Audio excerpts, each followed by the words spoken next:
Actually petrol পাম্পৰ কিনাৰ যিখিনি মাটি আছিল তাতে মোৰ ষ্টাফ থাকে, মোৰে নিজৰে মাটি। তাতে নেপৰি হিচাপে কিছু ঘৰ বনোৱা আছিল। তাতে জুইটো সূত্ৰপাত হয়। মই ভাবিছোঁ জুইটো নিশ্চয় তেওঁলোকে হয়তো ভাত চাত ৰান্ধিছিল, ৰান্ধোতে হয়তো জুইটো কিবা কাৰণে মানে তাৰ পৰাই স্প্ৰেড হৈছে আৰু গৈ পেলাই ওচৰতে বিশেষকৈ ক্ষতি হিচাপে তাতে নতুন ট্ৰেক্টৰ দুখন আছিল, সেই দুখন জ্বলি গ'ল। 50 হৰ্চ পাৱাৰ দুখন ট্ৰেক্টৰ আছিল, ট্ৰেক্টৰ দুখন জ্বলিল। তাৰ লগত কিছু মটৰচাইকেল আছিল, 10-12খন মটৰচাইকেল জ্বলিল। আৰু তাতে বৰ কষ্টলি আলমাৰি কেইটামান আছিল, যিটো মোৰ চি ষ্ট'ৰৰ কাৰণে অনা আছিল।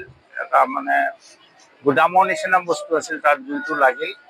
এইটো ফায়াৰ ব্ৰিগেডক ধন্যবাদ জনাব লাগিব।